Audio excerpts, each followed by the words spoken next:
Quit focusing on the what and talk about the why.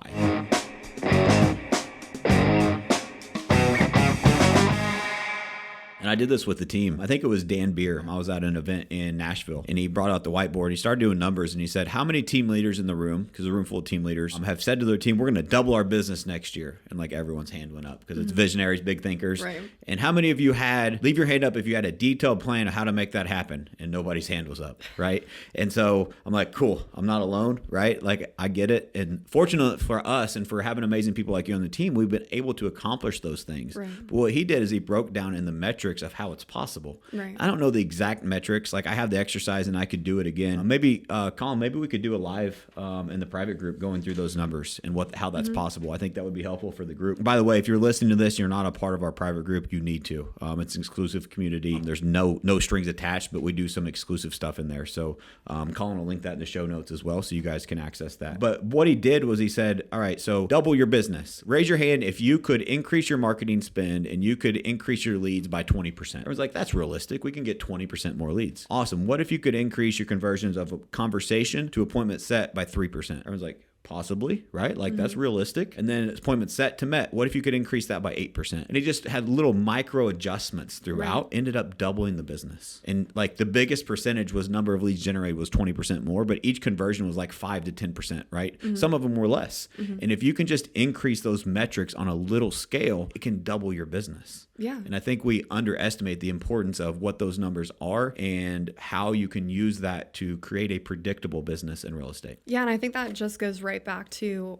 how important go to the boards are for our team alone, just because we get to really break down, how many conversations you need to have and how many people you need to meet with, how many people you need to get signed and under contract and pending in order to reach the goals that you want to make. Well, how many agents are trying to shoot a moving target, right? You can't hit a moving target. Yeah. Like you just wake up on work on accident in this business. And what we try to do is help create a plan that is proven that helps you create a predictable real estate business. Right. There's always nuances. There's always surprises. It's real estate. But I love that you take those seriously and that you're able to apply those to have the success that you've had in quarter one, right? Like you met with 12 people that were interested enough to meet with you in person about buying real estate or selling real esate. You got all 12 of those signed, meaning that all 12 of them, when you met with them, agreed to work with you to buy or sell real estate. Yeah. That is amazing. How many agents maybe don't know how many people they met with, don't know how many appointments they set, signed. What's signed? They didn't want to write a contract, so I didn't get anything signed, right? Like there's a process that we go through to ensure that we can represent these clients. And like you said, you alluded to earlier, what we believe in here is we're helping people change their lives. Yeah. And buying real estate is one of the biggest decisions that they'll make. They deserve representation. Absolutely. So let's talk about setting an appointment. Let's start there. So Maggie, one of the things that we believe in here is just mastering our skill set and asking for the business and understanding the importance of educating and informing our clients. How important is setting appointments for you? Like, is that a focus of your phone calls, of your daily business? Like, how does that work for your business? So for my daily business, I'm going to be honest with you, conversations are absolutely like my top number one focus. Sure. If it's not necessarily setting an in-person showing or appointment, it's at least setting an appointment to follow up with them. They will expect to hear from me so many days, a week from now, something like that, in order to gain their trust. Yep. Well, I always say it all the time, real estate's a contact sport. It starts with a conversation. Right. You have Absolutely. to have a conversation. The more conversations you have, the more chance you have of helping more people. Yeah. Let me break down what you just said because it was so valuable.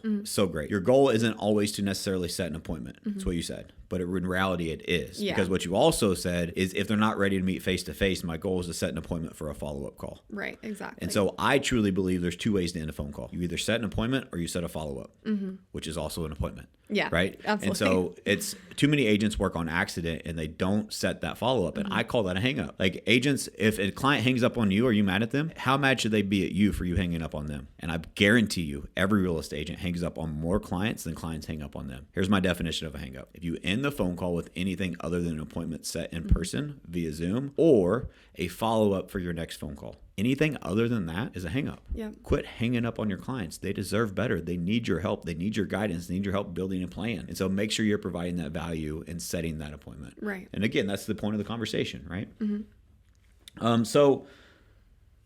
I was doing some role play this morning with the team and actually Colin, who is behind the camera as typical. He's having a good hair day too. But Colin was kind of walking by and stopped and shot some content. And he said, hey, we should talk about that in the podcast today.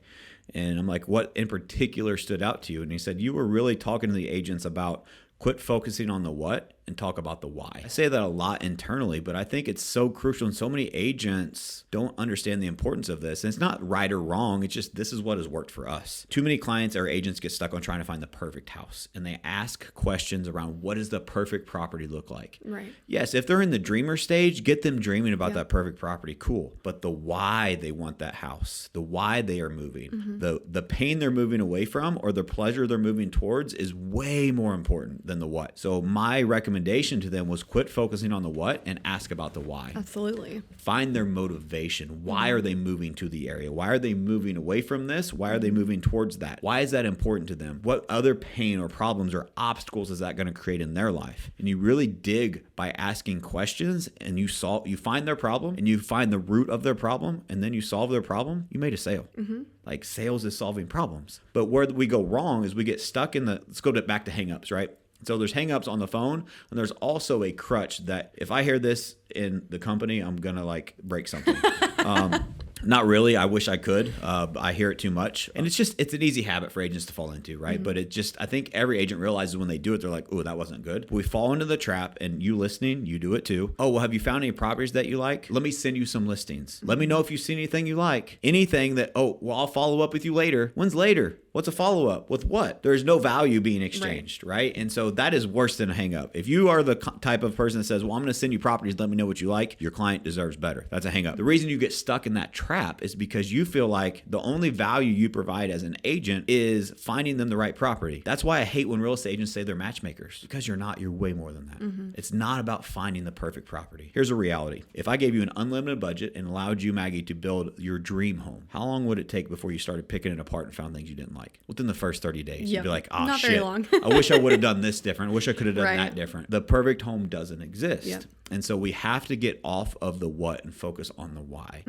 The motivation of the individual, the motivation of the people that are buying or selling the real estate. If you're able to focus on the why, the what shows up. Yeah. Right? You have to focus on the motivation. And then what that also allows you to do is realize that they're just people.